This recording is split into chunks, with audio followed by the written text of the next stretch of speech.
Boa noite, professor César. Muito obrigado pela presença, muito obrigado pela presença de todos. O Alfredo, o professor Paulo, o professor Bruno, a professora Letícia. É um prazer encontrá-los aqui nesse ambiente virtual, nessa noite do dia 16 de março. Eu convidei o professor César Guimarães para fazer uma fala para a gente sobre a experiência do projeto do Encontro de Saberes na UFMG. Nós nos conhecemos em 2017, eu acho, né, professor? Numa visita técnica que fizemos da UFRR para conhecer o programa de formação transversal de saberes tradicionais da UFMG, do qual o professor César Guimarães é o coordenador. E agora, com essa aula, nós vamos ouvi-lo falar um pouco sobre o projeto, então, do Encontro de Saberes na UFMG, e também sobre a experiência do Notório Saber. O professor César Guimarães é doutor em estudos literários e professor titular da Faculdade de Filosofia e Ciências Humanas da UFMG, além de coordenador, como eu falei, da formação transversal dos saberes tradicionais da UFMG. Professor, muito obrigado, já lhe passo a palavra e depois a gente abre para perguntas e debates assim que ouvimos. Muito obrigado, então, mais uma vez. Boa noite, Pablo. Muito obrigado pelo convite. Boa noite a todas e todos. É um prazer, alegria estar aqui com vocês para trocarmos ideias aí sobre a tão necessária presença das mestras e dos mestres dos saberes tradicionais na nossa universidade, tão fortemente moldada por um ponto de vista, né, eurocêntrico, que acaba, né, privilegiando uma episteme única, um único modo de conhecer. Então é uma alegria, né, tê-los já como parceiros. Eu já os considero parceiros aí nessa empreitada, né, modesta, mas muito importante para que a gente possa vir a construir essa reparação histórica, né, a esses outros modos de viver, modos de pensar, modos de fazer das comunidades, dos povos tradicionais do Brasil. Pablo, quanto tempo eu teria para falar, para me organizar aqui um pouco? Eu acho que 20, 30 minutos, mas se tiver que passar mais também não tem problema. Então, tranquilo. Foi o que eu tinha imaginado. Então tá. Bom, então eu vou fazer o seguinte, eu vou primeiro dizer um pouco como é que tem funcionado entre nós aqui. Na verdade, eu vou até dizer hoje a Pablo, eu gostei muito desse convite porque é uma oportunidade para que a gente possa sistematizar esse nosso trabalho, recuperando aí desde as nossas primeiras iniciativas, ainda em 2012, eu vou recuperar essa data muito importante para nós, até essa resolução recentemente aprovada, né, em maio do ano passado, que regulou a concessão do título de notório saber às mestras e aos mestres dos saberes tradicionais. Então, eu vou recuperar a nossa história, não é tão antiga assim, né, remonta a 2012, e depois dizer como isso nos conduziu à criação dessa resolução, né, na verdade, uma resolução complementar de 28 de maio do ano passado, de 2020. Começando, então, pela maneira como a universidade, a UFMG, se lançou nessa iniciativa, né? E em 2012, eu fui convidado a coordenar o Festival de Inverno da UFMG e, na época, a partir do trabalho de alguns colegas e de maneira já já bem sistematizada e duradoura, vinham trabalhando com os mestres das comunidades tradicionais em diferentes âmbitos, mas também de colegas que tinham entrado na universidade não faz muito tempo, mas que tinham uma sensibilidade voltada também para essas trocas com esses outros saberes. Nós montamos uma equipe, uma pequena equipe de curadores, e organizamos esse festival de inverno em 2012, na cidade de Diamantina. Ele levava o título de O Bem Comum.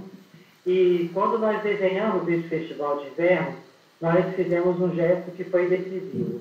No lugar dos artistas, dos professores, dos especialistas que vinham oferecer as oficinas do Festival de Inverno, nós decidimos convidar mestras e mestres dessas diferentes tradições dos povos, né, afro-brasileiros, dos povos indígenas, mas também mestres e mestras das culturas populares, e no lugar dos professores, dos especialistas, mas também dos artistas que já tinham, né, um caminho canonizado, por assim dizer, no universo da arte, nós convidamos essas mestras e mestres que passaram a ser, então, aqueles que ofereciam as oficinas nesse festival de inverno, né? E a ideia, nesse primeiro momento, o festival chamava-se, o título dele era o Bem Comum, né? Criamos uma formulação em torno desse comum capaz de abrigar muitas e múltiplas diferenças, sem buscar totalizá-las numa unidade, num conjunto fechado, né? E à época nós formulamos, já a partir de referências que vêm, né, vocês reconhecerão logo, que vêm das culturas afro-brasileiras, nós formulamos, desenhamos esse festival como uma oportunidade para conceder a hospitalidade a outros modos de vida, a outras formas de pensamento, e de tal maneira que a universidade pudesse acolher esses outros sujeitos, seus saberes, suas falas, seus discursos, suas artes, e no movimento moderno, a universidade como que tomava um recuo, por assim dizer, dessa maneira como até então, realizando uma atividade de extensão, ela funcionava, por assim dizer, numa situação ainda bastante hierarquizada, embora esse festival já tivesse contado com a participação das outras artes e desses outros saberes, em muitas ocasiões, mas não dessa maneira como nós fizemos em 2012. E nós criamos, assim, nessa organização do festival, nós criamos o que nós chamamos de casa, exatamente para fazer valer, né, essa ideia da hospitalidade. Aí nós, os professores, as pessoas da universidade, seríamos aí aqueles encarregados de receber esses hóspedes vindos de outros lugares, outras culturas, com as suas outras artes e outros saberes, né? Nós criamos, por exemplo, uma casa que chamava-se Casa da Memória, coordenada pela professora Leda Maria Martins, que imagino que vocês devem conhecer, né?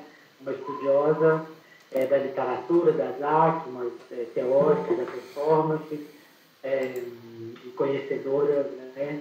Estudiosa das manifestações do reinado, né? Do Rosário de Nossa Senhora, ela própria é a rainha do Rosário, né? E da Irmandade do Jatobá. Ela, à época, ela coordenou essa Casa da Memória que acolheu diferentes mestras e mestres das culturas afro-brasileiras, de diferentes matrizes. Nessa casa, por exemplo, havia uma mãe de santo do candomblé, mas havia também o pessoal do universo rosário, do candombe, enfim, diferentes matrizes aí, do universo afro-brasileiro estavam presentes nessa casa. Havia uma outra casa que chamava-se Casa dos Cantos e da Escuta, coordenada pela professora Rosângela de Tuni, à época professora da Escola de Música, uma etnomusicóloga, hoje professora da Universidade Federal do Sul da Bahia, em Porto Seguro. E é uma pessoa que tem um protagonismo muito grande nessa nossa iniciativa. Foi ela que me levou a conhecer o projeto do Encontro de Saberes, criado pelo José Jorge na UNB. Nós começamos uma parceria exatamente nesse ano de 2012, né? Havia, nessa casa, chamada Casa dos Cantos e da Escuta, os professores eram xamãs, mestres da arte do canto de diferentes povos indígenas do Brasil, né? Havia uma outra casa chamada Casa da Cidade, que abrigava, por sua vez, várias mestres e mestras da cidade de Diamantina, né? Sobretudo vindos do universo das culturas populares. Esse foi um desenho muito importante para essa equipe. Vários dos professores que participaram desse festival de inverno se tornaram os professores parceiros do nosso programa de formação transversal em saberes tradicionais.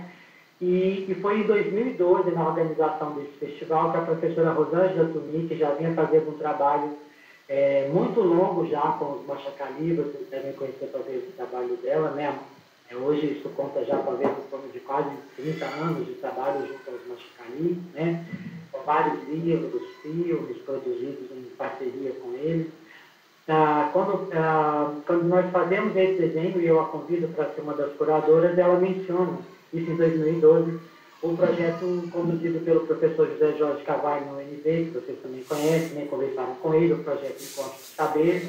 Eu viajo para Brasília para conhecer de perto esse projeto do José Jorge de Carvalho, e encontramos inúmeras afinidades entre o desenho desse festival que nós estávamos fazendo lá em 2012, na cidade de Diamantina, e logo imaginamos um primeiro seminário dentro desse festival e que trouxesse a participação das mestras e dos mestres participantes do festival junto com o José Jorge. Ou seja, já era, né, além de ter convidado as mestras e os mestres para estarem presentes nessas oficinas oferecidas pelas casas, fizemos um primeiro seminário, né, que já buscou essa relação igualitária, né, não hierarquizada, partilhada entre os saberes acadêmicos e os saberes tradicionais.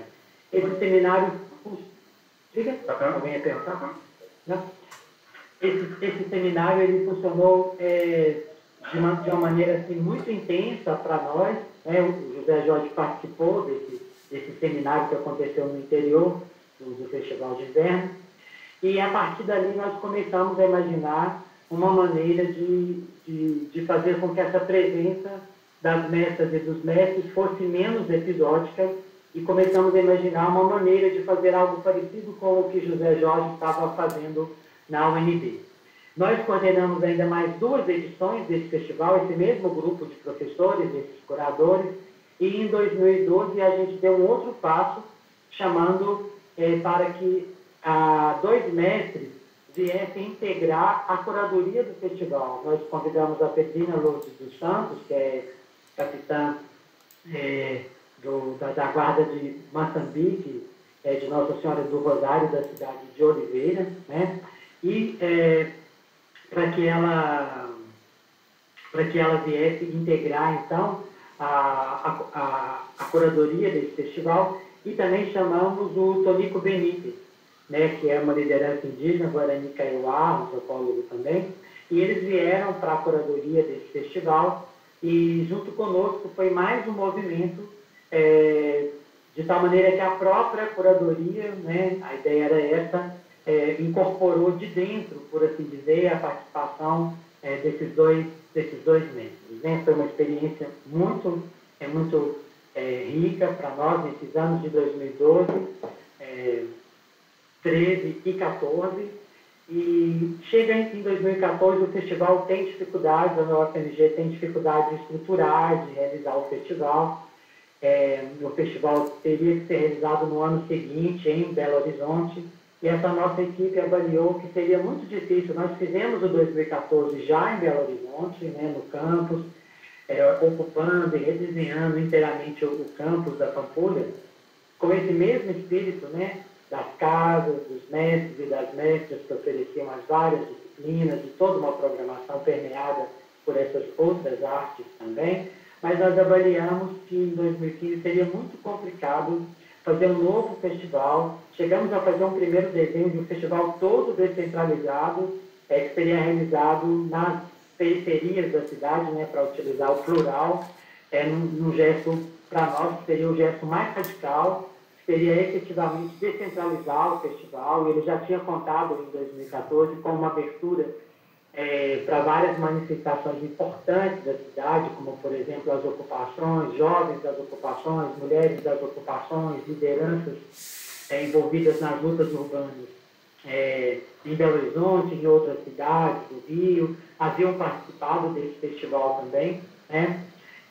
Mas avaliamos que era impossível, na verdade, realizar esse festival, e decidimos assim, que iríamos nos lançar numa outra iniciativa, né?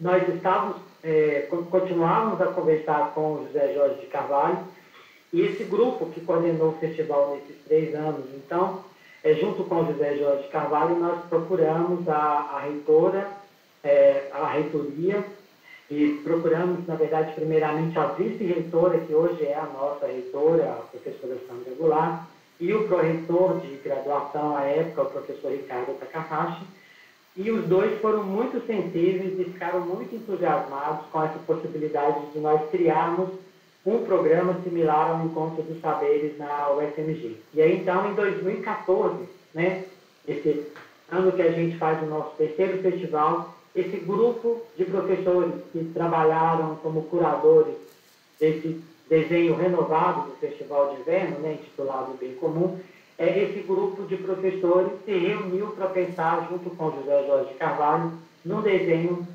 para esse encontro dos saberes que seria realizado na UFMG e agora de uma maneira que nós gostaríamos que fosse institucionalizado.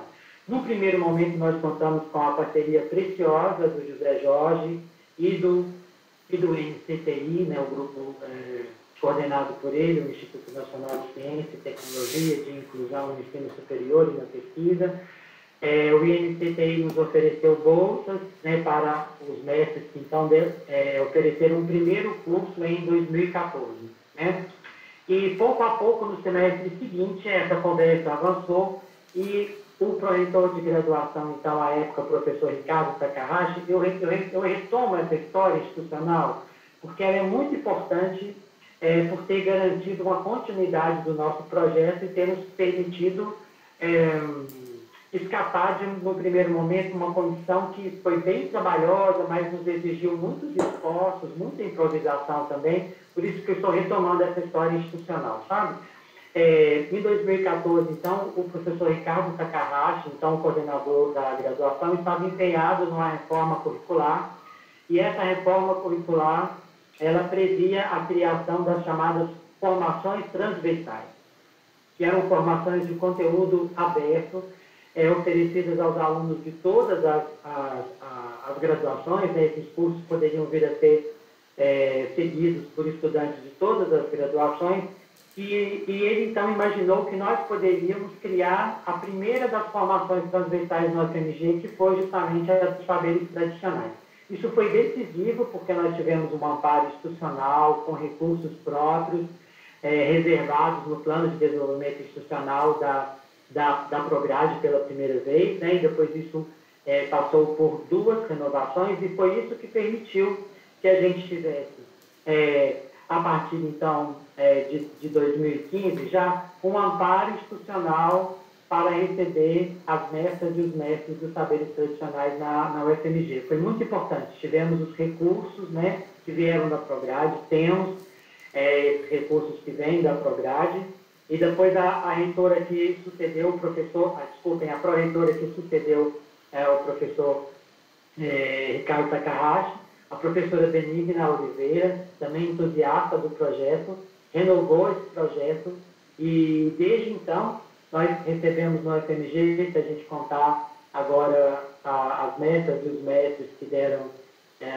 esse curso virtual, né, acabamos por fornecer um curso remoto, foi o primeiro, já que deixamos aí em suspenso os cursos por mais de um ano, mas resolvemos agora oferecer um curso remoto e contarmos esses mestres e mestras que deram esse curso remoto, soma mais de 60 mestres e mestras que vieram dar aulas na UFMG. Né?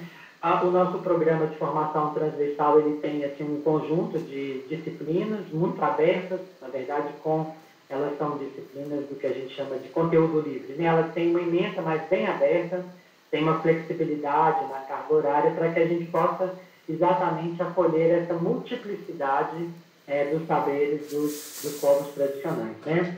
Ela tem uma ementa, um conjunto de ementas assim, pequeno, mas suficientemente aberto para acolher toda a diversidade dos saberes tradicionais. Né? Bom, Pablo já deve ter passado para vocês, nós temos um site, né, onde tem ali vários registros dos cursos que foram dados desde então. A gente tem uma produção audiovisual é muito diversificada, tem basicamente 3 grandes formatos.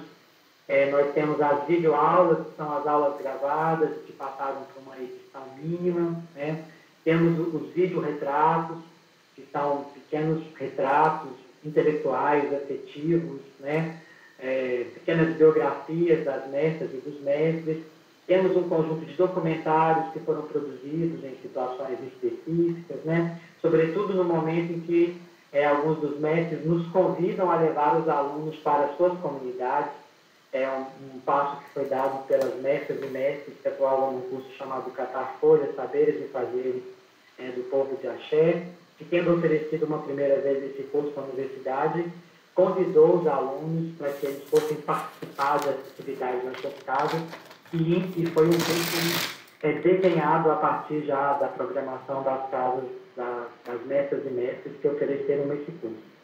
Bom, então, ali tem um vasto material, muito diversificado, ele constitui para nós um acervo precioso.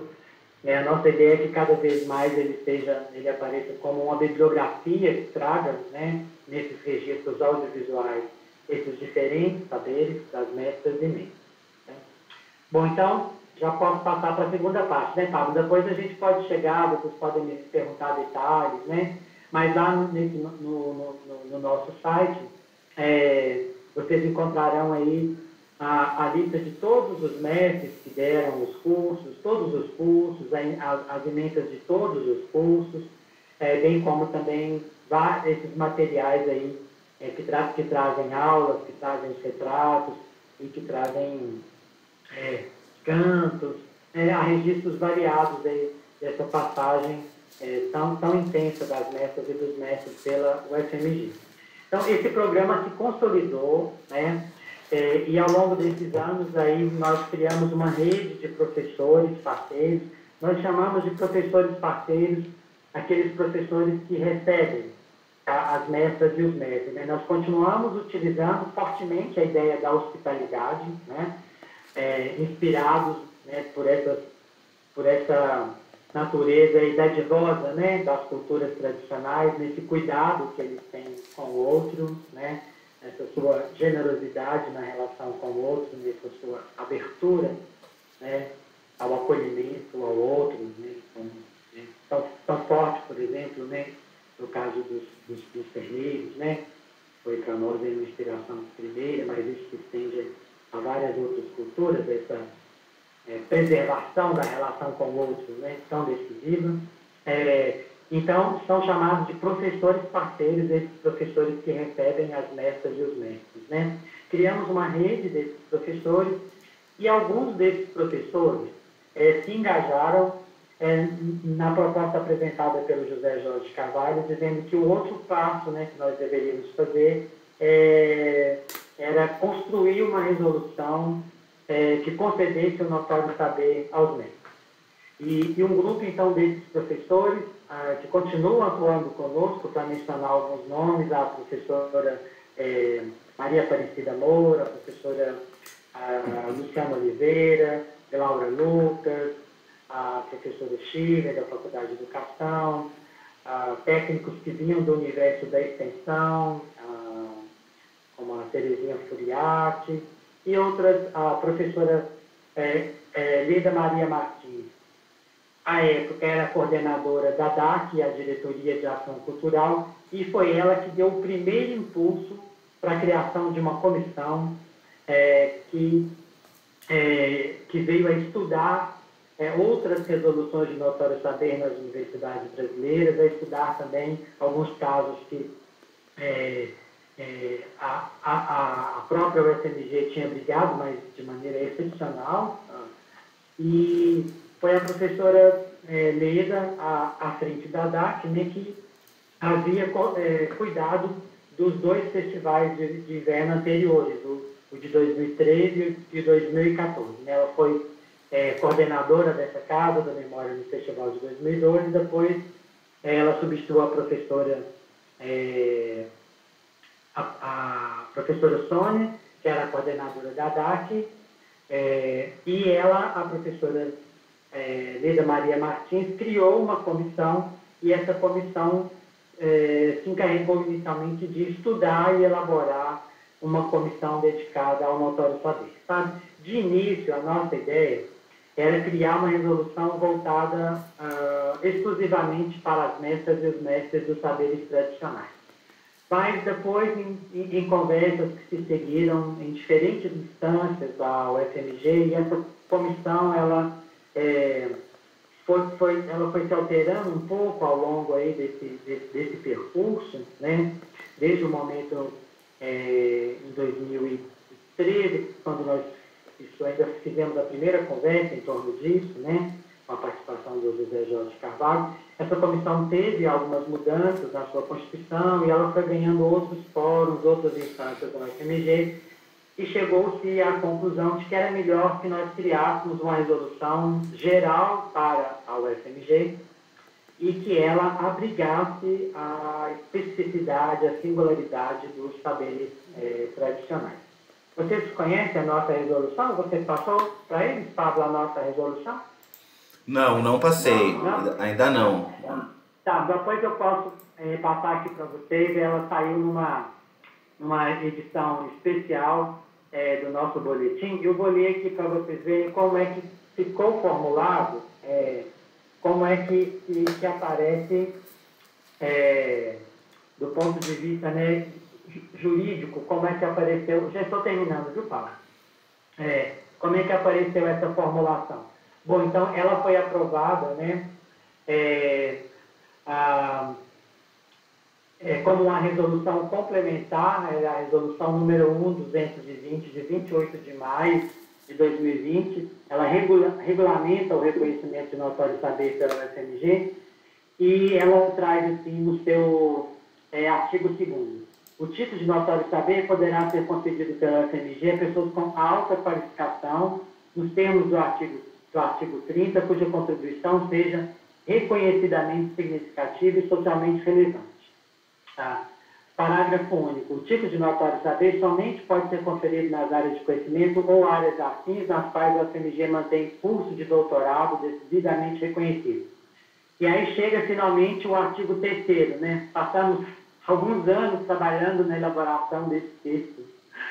Mas, enfim, nós ficamos muito contentes que a formulação está aí. O artigo 3º diz assim: poderão ser reconhecidos, para efeito desta resolução, saberes acadêmicos, científicos, artísticos e culturais já presentes na universidade e de outras tradições científicas e artísticas e culturais, tais como indígenas, afro-brasileiros, quilombolas, das culturas populares e demais tradições.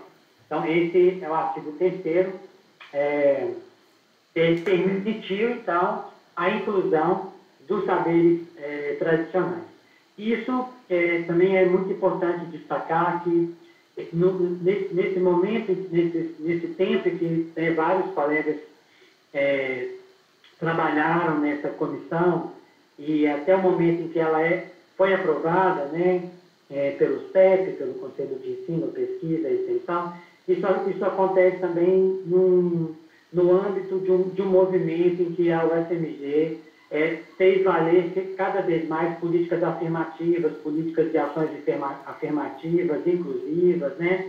Tudo isso vem ligado à presença das cotas, à presença dos estudantes cotistas na universidade, uma série de políticas de inclusão, atenção, né, às reivindicações do universo LGBTQI+, reivindicações das comunidades, abertura dos projetos de extensão de uma maneira muito pronunciada para as reivindicações das comunidades, participação também de lideranças importantes das comunidades em projetos de extensão na UFMG, enfim, a UFMG vinha aí numa onda, por assim dizer, né, de políticas afirmativas, políticas inclusivas, havia esse ambiente favorável, né, e nós podemos definir o próprio programa de formação transversal em saberes tradicionais como um programa de políticas públicas afirmativas, como gosta de definir uma das mestras que trabalhou conosco,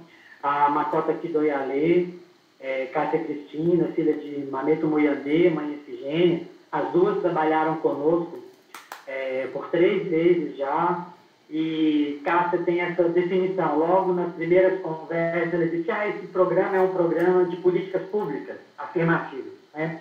E o José Jorge de Carvalho, né, como vocês devem saber também, ele tem se referido a esse esforço em construir resoluções de notório saber, aos mestres saberes tradicionais, como uma política de cotas epistêmicas, né? Ele, próprio José Jorge de Carvalho, né, que se empenhou aí durante tantos anos, né, pela adoção de políticas de cotas, né, nas universidades para os estudantes, né, negros e indígenas, e ele define-se, bom, depois de termos as primeiras cotas, agora nós temos que pensar em termos de cotas epistêmicas, ele diz, né? E a Cássia tem essa formulação, ela diz, sim, é uma política afirmativa no campo do conhecimento. Então, isso veio, né, para fechar essa primeira fala, isso veio, por assim dizer, coroar, eu acho, uma série de iniciativas que a UFMG desenvolveu e vários colegas empenhados, né, vários deles participantes dessa rede de professores parceiros da formação transversal. Isso tudo aconteceu num clima favorável, né, assim, francamente favorável à criação dessas políticas de inclusão na UFMG, demonstradas por esse apoio institucional, né, que garantiu os recursos, garantiu uma entrada na formação dos estudantes, né, os cursos. Hoje nós temos uma secretaria que cuida das várias formações transversais, que já são 9, né, nós somos a primeira, e o processo encontra-se fortemente consolidado, né.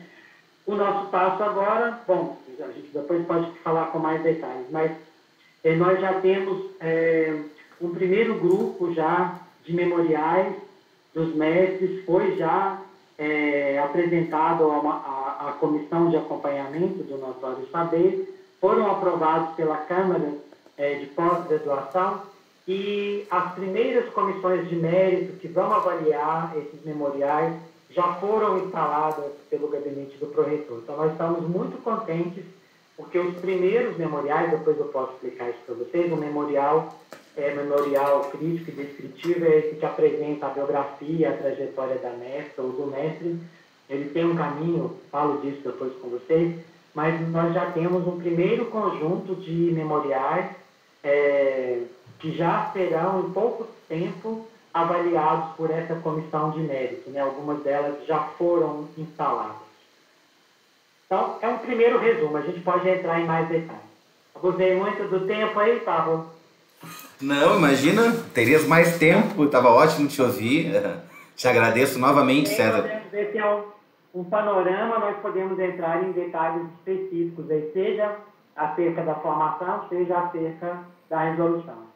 Perfeito, eu vou abrir para alguém que queira fazer alguma pergunta, depois eu faço as minhas, mas deixo aberto o espaço agora para alguém que queira complementar ou fazer alguma pergunta ao professor César.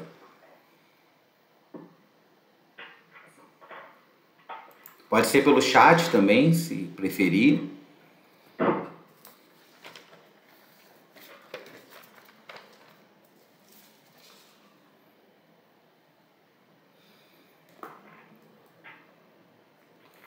Bom, então eu vou pedir para o César falar um pouco mais. Eu estava pesquisando, achei muito interessante, primeiramente, essa relação, essa continuidade dessa história que tu foi trazendo, mesmo que rapidamente, entre, né, esse festival de inverno, que eu lembro, depois que tu falou, eu recordei que a gente conversou e vocês falaram para a gente sobre esse festival. Eu acho até que eu ganhei alguns materiais dele. E como, né, nessa confluência foi chegando ao encontro de saberes e ao mesmo tempo houve uma conjuntura política administrativa favorável também para que esses processos fossem fluindo administrativamente. E a questão do notório saber. Quando eu fui pesquisar rapidamente, confesso que eu não estou a par muito dessa discussão, esse é um momento para a gente poder aprofundar um pouco mais isso.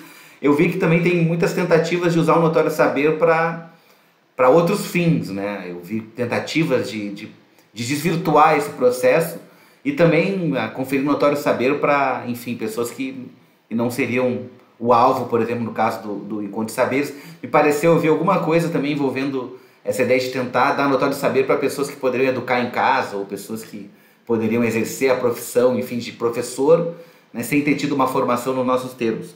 Eu queria que tu pudesse falar um pouquinho mais qual é a determinação dessa resolução no modo mais geral na UFMG e dentro dessa especificidade que tu pudesse comentar um pouquinho mais sobre os memoriais e essas comissões, como é que chama? Tu falaste, essas comissões de... Comissão de acompanhamento. De acompanhamento, Como é que esse processo está acontecendo no UFMG? Eu não sei se o IBAN também ele é um dos que estão nessa primeira leva de memoriais, porque ele esteve com a gente há umas semanas atrás. Na segunda leva. Ah, tá. Pudesse falar um pouquinho mais sobre essas questões e como é que também, dentro do contexto político da UFMG, eu sei que a administração ela é favorável, mas muitas vezes, talvez esse notório saber para mestres e mestras seja algo difícil de entender para outros colegas nossos que estão um pouco mais distantes do nosso trabalho, né? Como é que isso se deu no âmbito da UFMG? Sim. Então, esse primeiro aspecto da pergunta, né, Fábio? Assim, a resolução, sim, ela permite que o notório saber seja concedido a outras tradições, outras formas de saber já instituídas, já estabelecidas na universidade, né? Então, mas o nosso foco não é esse tipo de questão, tá? A resolução foi pensada de tal maneira que é assim, o ponto de partida são os colegiados dos programas de pós-graduação que possuem um doutorado, porque o título de notório saber ele é equivalente a um doutorado e o mestre ou mestra que receber essa titulação, ele tem todas as prerrogativas na UFMG daquela área de conhecimento na qual ele recebeu a titulação, né? Agora, essa conceito do notório saber é alguma coisa, parece que assombra as universidades, por assim dizer, sobretudo aquelas talvez muito preocupadas com a meritocracia, né? Que ficam, digamos assim, bastante desconfiadas dessa possibilidade de que um professor tenha feito uma trajetória que não aquela já estabelecida da passagem pelos cursos de mestrado e doutorado e possa reivindicar o título, né? Mas nós fizemos essa resolução dessa maneira, assim, a gente fica bastante confiante de que a universidade, ela própria, tem uma história, né? As suas instâncias têm uma cultura estabelecida, por assim dizer, que a universidade, as universidades brasileiras estão plenamente preparadas para receber os dois tipos de pedidos, né? E, claro que isso depende de toda uma dinâmica interna aos programas de pós-graduação, porque são eles que vão receber as candidaturas, né? Então, nós não sabemos até agora se isso aconteceu em outras áreas, né? Então, por exemplo, hipoteticamente, nós imaginamos, né? Digamos que haja um médico, né, que seja especialista num tipo de pesquisa ou num tipo né? Estou dizendo aqui de maneira muito livre, assim, já que nós não temos essa conversa com os colegas da medicina nesse tempo, mas vamos imaginar hipoteticamente que é possível, né, que haja, né, um médico que domine um tipo de saber no campo da medicina e que ele tenha se tornado, né, um sujeito cujo saber, cuja competência é reconhecida e é perfeitamente possível, então, que se for o caso, ele reivindique esse notório saber, se ele ainda não tem o título de doutor. Eu acho que esse exemplo pode ser pensado em todas as áreas, né? Agora, tudo isso depende de uma dinâmica própria dos programas de pós-graduação quando eles acolhem as candidaturas, né? Então, o que nós fizemos foi o seguinte, assim, como é que esse movimento começou entre nós, né? Esses professores que participaram da formação transversal de saberes tradicionais ao longo desses anos, né? A maior parte deles já vinha de uma relação, de um contato com esses mestres e com esses povos. Alguns deles vieram, a partir daí, a criar esses vínculos com essas comunidades. Então, esses pesquisadores, que eram os nossos professores parceiros, né, eles se lançaram, então, nesse movimento de elaboração das candidaturas. Os professores que haviam trabalhado conosco, sabe? sejam as candidaturas de mestres que já tinham atuado na UFMG, sejam mestres que não tinham atuado na UFMG, mas cujas candidaturas poderiam ser apresentadas também na UFMG. E aí começou toda uma movimentação, isso é importante dizer, assim, que como esses colegas estavam envolvidos, né, eles pertenciam a programas de pós-graduação, e nós passamos também, pouco a pouco, a acolher também os alunos de pós-graduação. Hoje esses cursos eles são abertos para os alunos de graduação, pós-graduação, são também atividades de extensão. Fizemos algumas experiências que alguns deles foram abertos às pessoas da comunidade, inclusive, por exemplo, esse segundo curso, a segunda edição do curso Catafores, Saberes e Fazeres do Povo de Axé, por um pedido que veio das mestras e dos mestres, ele foi oferecido aos professores da rede pública, né? Os mestres aí muito interessados em combater a intolerância religiosa acharam que seria muito importante que o curso tivesse a participação dos professores da rede pública, e nós então fizemos contatos com a rede municipal de professores e com a rede estadual, mas foi só a rede estadual que conseguiu, na verdade, liberar os seus professores. Mais de 100 professores vieram fazer esse curso.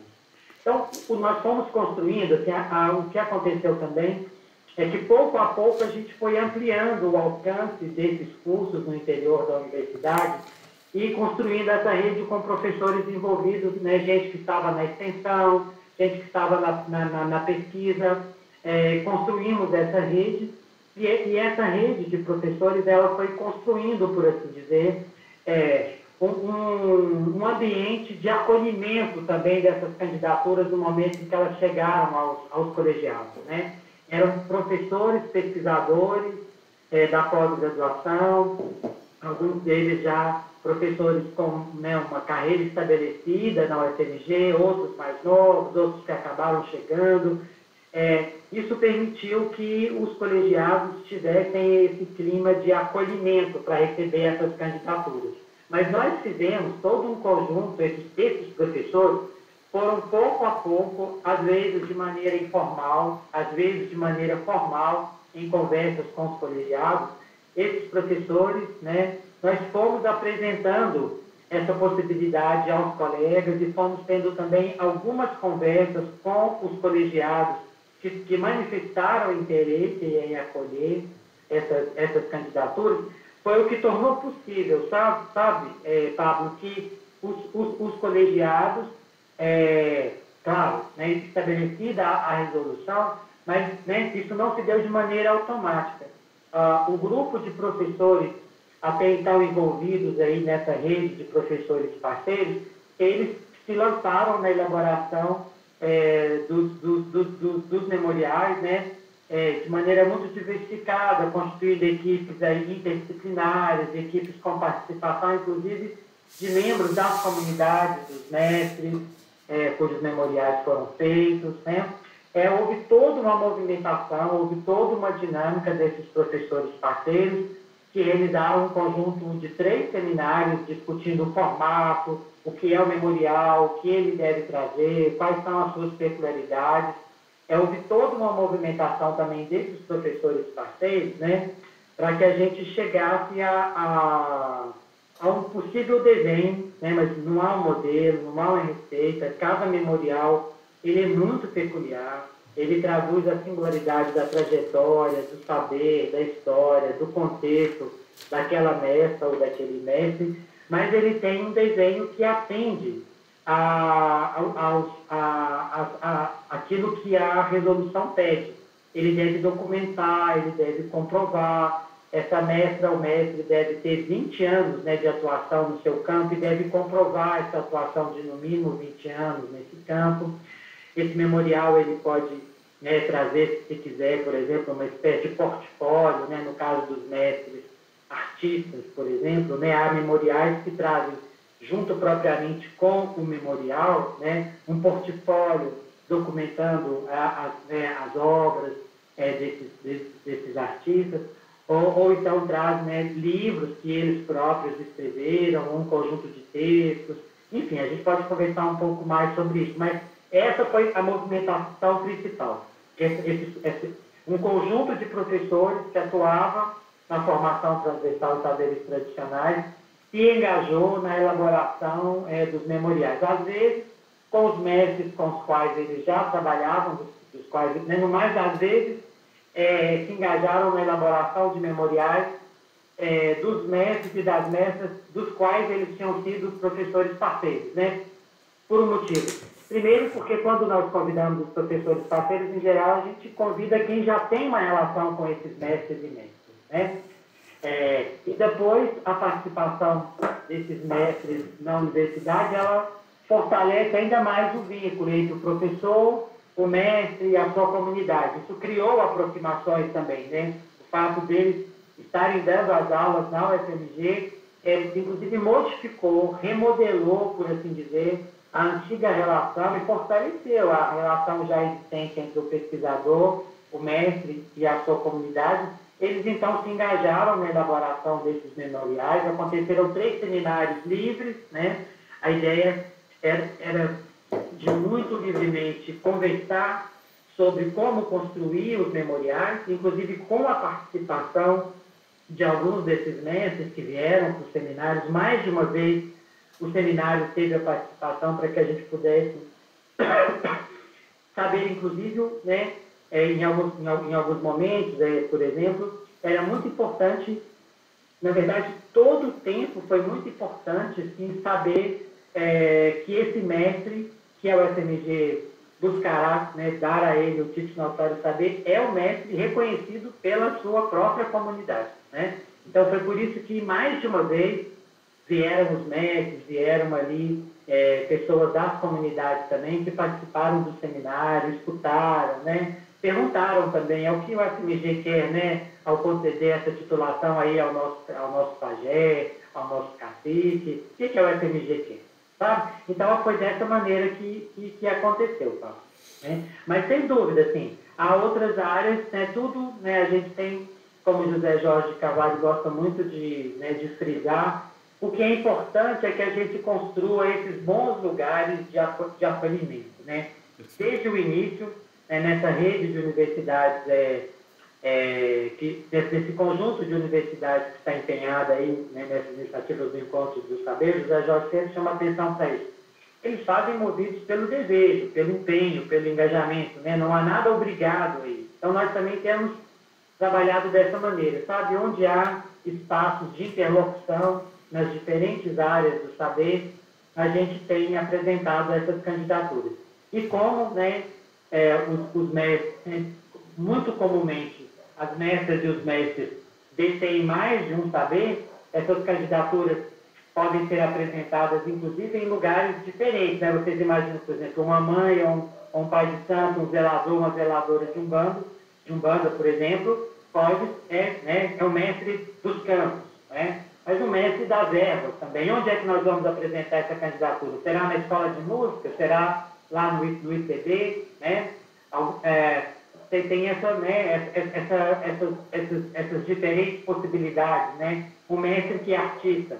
Será que ele vai ser apresentado lá na música, mas seria um mestre que, nas suas performances, a dimensão cênica é muito importante? Será então que a candidatura dele não seria melhor apresentada lá na Escola de Belas Artes, no domínio das artes cênicas, né? Então, é muito bonito isso, o fato de que também, né, tem essa diversidade dos saberes. Uma mãe de santo pode ser apresentada à faculdade de educação, porque ela diz, né, uma macota pode ser apresentada a uma faculdade de educação ou uma mãe de santo, mas também poderia ser apresentado a um curso de psicologia, né? Pela relação com a cura, com o cuidado. Isso é o mais bonito desse processo, né? Que esse grupo de professores envolvidos com os mestres também foram descobrindo essas diferentes possibilidades. E o que melhor nos aconteceu foi essa abertura de diferentes programas de pós-graduação que diziam, sim, nós acolhemos, né? E os próprios professores trabalhando nos memoriais também faziam assim, no caso desse mestre, vamos acentuar o seu perfil. Mas, mais de uma vez, nós vimos que uma mestra ou mestre poderia ser acolhida, né, por mais de um programa de pós-graduação. Então, nós temos insistido nisso. Se há esse clima de acolhimento são com esses colegiados, com esses colegas que nós temos trabalhado, sabe? E claro que haverá uma etapa, né, posterior, nós imaginamos, que outras áreas, né, para além dessas dos tipos das ciências sociais, humanas, das letras e das belas artes, né, há toda uma conversa, eu acho, mas nós esperamos que seja feito numa etapa posterior com outras áreas de conhecimento, né, como a área das ciências biológicas, por exemplo, ou então no campo da medicina, por exemplo, embora já houve a participação de professores de outras áreas que vieram desses universos, da enfermagem, por exemplo, já tivemos professores parceiros que vieram desses universos, né, da ciência da natureza, da etnobotânica, já tivemos os professores parceiros que vieram dessas áreas, mas isso é uma fronteira, por assim dizer, que a gente vai alcançar aos poucos, né? Nós precisamos ter outros professores parceiros dessas outras áreas. Por hora, os professores parceiros que nós temos são, né, desse campo a que vocês pertencem, o campo das ciências humanas, sociais, aplicadas, o campo das artes, o campo da educação, são esses universos que têm feito parte aí dos colegiados que até agora acolheram essas primeiras candidaturas e nós estamos aí já trabalhando numa segunda leva de candidaturas aí, acho que em pouco tempo teremos mais 10 candidaturas que serão apresentadas aí em diferentes colegiados. Virão, por exemplo, candidaturas da Faculdade de Educação, novas da Escola de Música, todo um trabalho aí dos colegas que apresentarão novas candidaturas também. Interessante, dentro dessa lógica. Eu vou olhar o chat aqui, viu, Pablo? Eu já leio para ti. Dessa rede de acolhimentos, né? Me lembrou um pouco, César, o processo, por exemplo, de reconhecimento de diploma estrangeiro, que é um pouco assim, né? Tem um sistema, tem uma plataforma, hoje em dia tem uma plataforma do MEC. Aí você escolhe lá uma área afim, não necessariamente a tua formação foi naquele curso específico, mas aí tu submete, tem toda uma documentação e depois tem uma adequação se aquela pós-graduação ela é equivalente ao título de doutor daquele programa. Então é um pouco parecido, e me parece, claro, óbvio que vai ser, né, talvez nesses lugares onde tem digamos, uma abertura maior para o entendimento da equivalência desses saberes. Mas ao mesmo tempo, como tu comentaste, são saberes que podem ser apresentados em N programas de pós-graduação, né? Muitas vezes tu pega um conhecedor lá, como tu falou, pode ser na música, pode ser na antropologia, pode ser na educação. Eu achei isso bem interessante. Eu vou ler o chat, eu tenho duas perguntas para te fazer, mas eu vou ler rapidinho o chat primeiro. Diz assim, a Carolina Viana Albuquerque, diz: eu gostaria de saber sobre as dificuldades encontradas dentro das próprias universidades para poder realizar e consolidar esse tipo de evento que é tão importante. Ela continua dizendo que é muito bacana, que é uma iniciativa importante tanto para as comunidades quanto para a academia.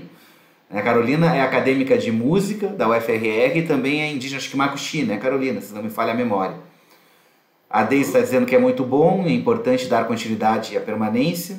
E o Bruno Goulart está dizendo que é muito legal esse diálogo dos saberes dos mestres com as áreas de conhecimento da universidade. Então essa tua fala deixou para a gente um pouco mais claro como esse processo de envio, né, desses memoriais. E era uma coisa que eu queria saber se há uma regulamentação dentro desse... como é que chama, dentro dessa resolução sobre como esses memoriais devem ser feitos.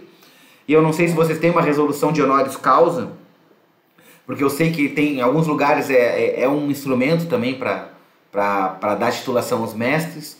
Eu lembro que há uns anos atrás o Ailton Krenak esteve na UFRR, num evento com o Davi Copenau, e logo depois ele me passou a documentação relativa ao doutorado honoris causa que ele recebeu acho que é da Federal Juiz de Fora, se não me falha a memória. E era um caminho que a gente pensava, por exemplo, para a questão do Davi Copenau, que eu já tenho pensado na possibilidade de concessão de um honoris causa para ele. Eu queria que você pudesse dizer se existe uma diferença dentro da UFMG, por que vocês optaram pelo notório saber ao invés do honoris causa. E talvez tu falasse um pouquinho também, desculpa fazer duas perguntas junto, da importância dessa rede de professores dentro da UFMG, como ela foi se construindo, que eu acho que esses são dois desafios que nós temos na UFRR, que é a consolidação de uma rede de professores e também a institucionalização do encontro de saberes, né? Que ele se torne um projeto institucionalizado, que a gente possa assim também ter condições de ter recursos e mais pessoas envolvidas com o projeto, que por enquanto ainda está muito, a gente ainda está fazendo a coisa muito na vontade mesmo, assim, sem ter ainda uma institucionalização. O que eu consegui foi, dentro da nossa reforma do PPP, a gente tem um núcleo docente estruturante, é ofertar essa disciplina como uma disciplina, um módulo livre, aberto para alunos de vários cursos, e também concomitante um projeto de extensão. Mas assim, ainda não é um projeto com o respaldo institucional que tem na UFMG. Então, se pudesse falar um pouquinho dessa diferença entre o honoris causa e o notório saber, e dessa rede de professores, como ela se constituiu na UFMG. Ok. Então, a primeira é Carolina, né, que perguntou sobre as dificuldades, assim, Isso. Eu acho que as principais dificuldades, Carolina, são tendo essa disposição dos professores, né, em tornar a universidade, como diz José Jorge, né, pluriepistêmica, né, se já, né, eu acho que não precisa ter muita gente. Eu acho que é importante que haja uma disposição, um engajamento, né, desses professores que têm em sua trajetória já esse tipo de compreensão dessa outra maneira, né, de dialogar com os saberes tradicionais. Eu acho que a primeira condição, né, que haja essa disposição, que haja esses professores. É bom que eles venham de áreas diferentes, tenham constituído assim, a riqueza, né, de todo esse processo, porque, né, as nossas grades ainda estão muito fechadas para construir essa afinidade, né, entre os nossos saberes e os saberes tradicionais. Tanto é que essa titulação é dada numa área, mas é uma equivalência, uma correspondência, né? Mas, às vezes, as mestras e os mestres cortam o traçado dessas nossas grades, né? Grades disciplinares, enfim, né? Sabemos muito bem disso, né? Então, é muito bom que haja gente de lugares diferentes, com experiências também diversificadas, os professores. Isso só aumenta a complexidade da experiência e fortalece o diálogo, as trocas, o repertório dos saberes que também será convocado, né? O universo dos mestres que será chamado. Tudo isso é muito importante, né? Que haja um mínimo de desejo aí, né? E de esforço para que isso se estabeleça.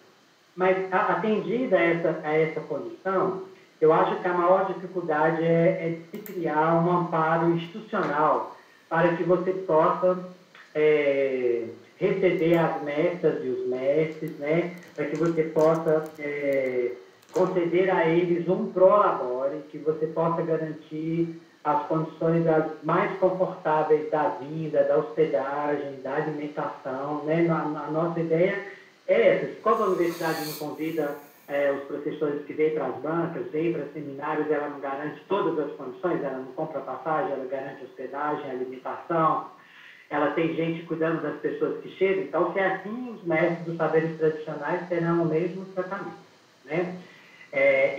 Mas para isso é preciso que a gente tenha recursos. As universidades têm autonomia para separar uma parte dos seus recursos e destinar os recursos para que as mestras e os mestres possam receber o seu prolabore e que você possa custear tudo o que for preciso, transporte, hospedagem, alimentação, outras coisas que são necessárias ao trabalho das mestras e dos mestres, né? Por exemplo, nós tivemos aqui, em 2 momentos, nós tivemos cursos de construção. Tivemos a construção de uma casa, Chacriabá, e depois a construção de uma casa, Machacali, e tivemos que sair à procura dos materiais, né? Barro, areia, toar para cintura, palha. Eu acho que eu vi uma das casas quando eu estive aí em 2017, acho que era Machacali, na Faia. Depois de ter feito aquela casa Chacriabá, depois ela foi reformada, as mestras voltaram, né? E aí, em seguida, a gente teve uma casa Machacali, ali construída ao lado da casa Chacriabá, né? E houve um curso também que os alunos foram lá em São João das Missões, né, numa das aldeias Chacriabá, e também trabalharam lá na construção de um anexo da escola. Foi muito rico essa participação. Então, a universidade garantiu tudo isso, né? Assim, felizmente, o fato de que tenha recursos separados para o programa de formação transversal em saberes tradicionais nos deu essa liberdade, nos deu essa condição. Essa é a principal dificuldade. Depende, é claro, de uma vontade política, né, como se diz, que uma pró-reitoria decida abrigar a iniciativa. Né? No caso nosso, por exemplo, é uma parceria entre a pró-reitoria de graduação e a pró-reitoria de extensão. Isso porque, como eu falei para vocês, a formação transversal em saberes tradicionais ela é incluída na formação curricular dos alunos. Foi criado, né, na época do professor Ricardo Takahashi, essa reforma do currículo que criou as chamadas formações transversais. Nós fomos a primeira delas a ser criada. A partir desse momento, foi o primeiro passo para que a gente pudesse institucionalizar o programa. No ano seguinte, já havia recursos, né, por decisão do reitor, e depois isso foi mantido, né, pela reitora que veio, que o sucedeu, a professora Benigna. Então, há uma decisão de duas pró-reitorias, a pró-reitoria de graduação e a pró-reitoria de extensão, de sustentar o projeto. Isso é decisivo. E a universidade tem a inteira autonomia para destinar recursos para isso. Eu não sei como funciona entre vocês, mas aqui nós temos um plano de desenvolvimento institucional da universidade, chamado PDI, né, os gestores fazem esse plano, e nesse plano você tem lá um conjunto de itens que é o atendimento a instrumentos normativos. Um dos instrumentos normativos a que nós recorremos nesse primeiro momento em que o programa foi criado foi o fato de que nós nos apoiamos no Plano Nacional de Educação também, que previa a possibilidade, vocês lembram disso? Assim, que você vai aumentar a carga horária da extensão nas universidades, os alunos de graduação virão a ter cargas horárias, a ter disciplinas oferecidas pela extensão. Então, também nós nos apoiamos nesse Plano Nacional de Educação, que vale até 2024, né? E ele tem essa abertura para que esses outros saberes entrem na formação dos nossos estudantes. Então, nós fomos nos apoiando em elementos institucionais. Tinha o Plano Nacional de Educação, o PDI, que é o Plano de Desenvolvimento Institucional, por sua vez, fazia menção ao Plano Nacional de Educação, né?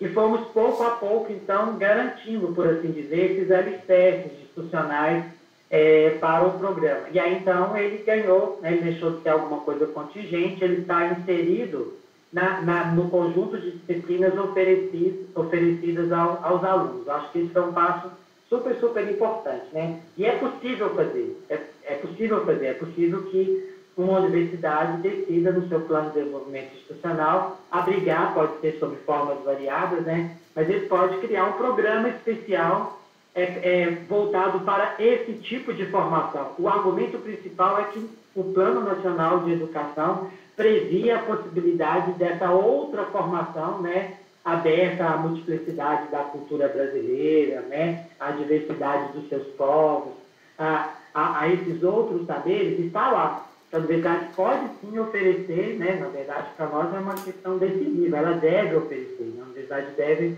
acolher, se abrir a esses outros saberes. Então, há amparo institucional, sabe, para que isso possa ser estabelecido.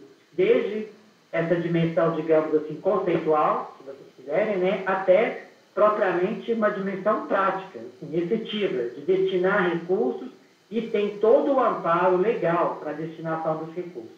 Isso é decisivo, tá bom? Isso é decisivo.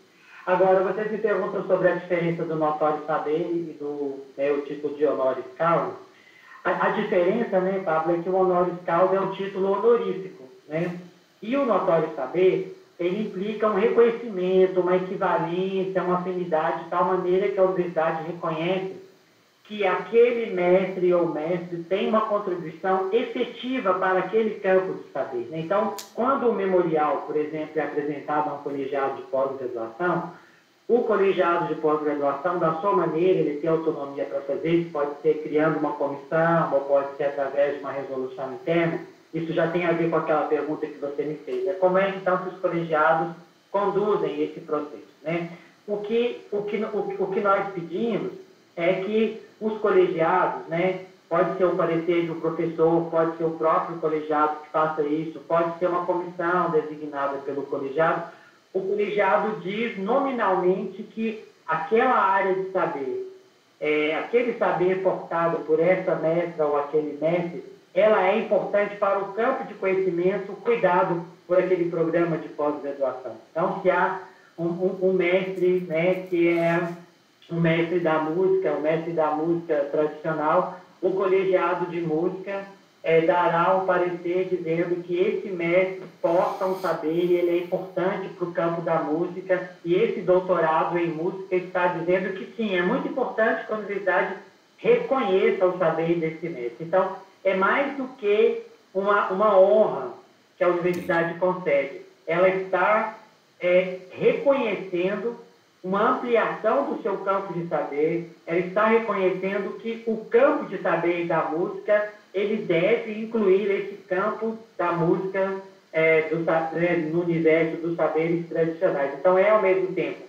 um reconhecimento, mas não é um reconhecimento que a universidade está simplesmente pegando o seu selo e carimbando o saber do outro. Pelo contrário, o gesto eu diria ser um gesto de modéstia, um gesto de reconhecimento do saber do outro, da arte do outro. Ela diz, nós, universidade, reconhecemos que o campo do conhecimento, ele é mais amplo e ele inclui esses outros saberes, essas outras artes, e nós estamos dizendo que esse mestre ou essa mestra, ao reconhecer o diploma nessa área, ele vai trazer uma contribuição. A contribuição que ele vai trazer vai expandir, vai enriquecer, vai efetivamente contribuir para a universidade, para a formação que ela oferece aos seus alunos, além de ser, né, como eu falei para vocês, um gesto de reparação histórica, epistêmica, né, a história, a experiência, aos saberes desses povos. Então, por isso que é muito importante, sabe, Pablo, que o título seja de notório saber, porque ele se dá, é um reconhecimento no campo do conhecimento, um reconhecimento epistêmico, né? O José Jorge foi que insistiu muito nessa diferença, né? Claro que a concessão de honoris causa é super, super importante, tem uma enorme importância, tanto epistêmica quanto, né, política, mas a gente insistiu no notório saber porque ele faz com que um campo de saber na universidade reconheça os outros campos, os outros saberes e diga, né, da importância dele e que isso traga uma mudança para o interior da própria universidade. Então, isso é decisivo, né, que ao reconhecer o saber do outro, o campo do conhecimento da universidade também se modifique, que ele venha, né, a acolher e ser transformado, né, a ser transformado por essa presença dos mestres. Então, a gente vê que o notório saber oferece condições para que esses mestres e mestras venham a desenvolver de maneira mais efetiva trabalhos junto à universidade, né? Por exemplo, várias universidades nos relatam que casos de teses ou dissertações em que os mestres eram convidados para as bancas, mas eles não podiam constar como componente das bancas, né? Uma situação terrível essa, que só, né, assim, diz essa marginalização desses saberes, né? Então, isso permite não só que os mestres e mestres estejam presentes em bancas de mestrado e doutorado, mas que eles venham, inclusive, se quiserem, se for do desejo deles, né, que eles venham a fazer trabalhos integrados, em boas condições, por exemplo. Nós imaginamos que seria muito importante, é uma ideia, e a gente tem mencionado mais de uma vez pela professora Luciana Oliveira, nossa colega, que nós tenhamos bolsas para os mestres dos saberes tradicionais, para que eles venham, né, não apenas como convidados em determinadas circunstâncias, mas que eles possam, né, Letícia disse, sim, dar aula, oferecer cursos no âmbito da pós-graduação, cursos inteiros, oferecer seminários, participar de grupos de pesquisa, né, para que eles possam virar bibliografia, possam ser citados, possam ser discutidos, né. Então, a ideia é de que o notório saber, oferecendo as prerrogativas de um diploma no nível de doutorado, ele facilite esse diálogo. Claro, se a mestra ou o mestre desejarem, se eles quiserem. Mas nós já tivemos, por exemplo, né, nas candidaturas que foram apresentadas, o tanto que seria simplesmente maravilhoso ter a presença dessas mestras e mestres trabalhando conosco de maneira ainda mais próxima, né? E vindo, inclusive, a orientar pesquisas, por exemplo, né?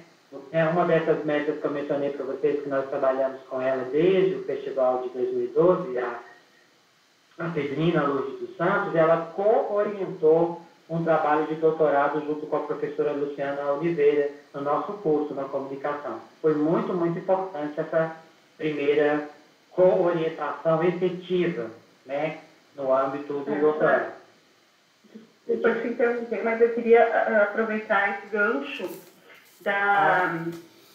disso que tu falaste sobre virar bibliografia, né? Então, a partir do momento que esses mestres e mestras estão na universidade produzindo conhecimento junto aos grupos de pesquisa, orientando, dando aula, a gente vai ser um desafio próximo para nós o registro dessas palestras enfim, não sei de que maneira, né, para que isso possa, de uma certa forma, virar bibliografia, né? Essa oralidade, essa oralitura, não sei como chamar isso, né? Mas essa produção científica que não se faz nos moldes mais tradicionais, por exemplo, de escrever um artigo científico ou de publicar um livro. Uma das nossas preocupações nesse âmbito novo de pesquisa é o registro desse conhecimento em novos formatos de letramento acadêmico, de registro dessa produção científica, né? Quer dizer, isso deveria ser uma das nossas preocupações, porque por mais que sejam saberes que geralmente se transmitem pela oralidade, nós na academia também temos outros formatos de gêneros discursivos, né, que estão em permanente disputa com essas outras formas de falar. Então, o reconhecimento epistêmico ele também deve passar por essa questão do registro, né? É uma discussão que a gente deve abrir, quer dizer. Não sei o que tu pensa sobre isso. Perfeito, Letícia, perfeito. É por isso que nós, desde o início, desde 2014, nós registramos os primeiros cursos por uma iniciativa da professora Maria Aparecida Moura, da ECI, que já tinha feito uma experiência muito bonita, muito importante, na verdade, inspiradora para nós. Ela tinha feito um trabalho em um projeto chamado Saberes Plurais, trabalhando com os mestres do Vale do Jequitinhonha, e ela tinha produzido um conjunto muito bonito de retratos, de pequenas cartilhas, e depois um conjunto de postais, e tinha feito também um trabalho, sobretudo, de história oral, né? Ela é da Escola de Ciência da Informação, e logo quando a gente, em 2014, faz a primeira experiência, a CIDA nos diz que a gente deveria fazer o registro dos cursos. E desde esse momento a gente compreendeu que o registro não era uma coisa assim, uma espécie de coisa complementar, mas ele era intrínseco. E quando a gente se deu conta, né, esse primeiro registro virou um pequeno filme que está no nosso site, chama-se Eu Vim de Muito Longe, que é um verso de uma canção cantada pela dona Tiana Sebastiana de Oxóssi, que nos deixou há pouco tempo, né, já fez a sua passagem há pouco tempo, uma mestra quilombola. E o título veio de uma canção que ela canta ali quando ela recebe os alunos. Nós fizemos esse pequeno filme, Eu Vim de Muito Longe, com recursos do INPTI, que nos ofereceu esses recursos. E aí, então, sabe, Letícia, nós nos demos conta de que registrar as aulas e começar a fazer isso de maneira sistemática era já construir uma referência documentada desse saber. E aí, pouco a pouco, fomos trabalhando melhor os formatos. Depois, se vocês quiserem, junto com o Pedro Asparran, que é um bolsista de PNPD, que trabalha comigo já há 3 anos, e que é diretor, montador, cineasta, nós escrevemos um primeiro artigo tentando sistematizar os diferentes formatos audiovisuais dos saberes tradicionais. Isso foi publicado numa revista da ECI, a partir de um seminário organizado pelo professor Rubens Alves da Silva, interessado muito de perto nessa questão do patrimônio imaterial, e é um dos nossos professores parceiros. Depois, se vocês quiserem, posso passar para a Pablo esse artigo. E aí, Letícia, a gente foi cada vez mais, sabe, reconhecendo a importância intrínseca desse registro audiovisual, e mais recentemente, no ano passado, nós criamos uma coleção junto à editora Chão da Feira.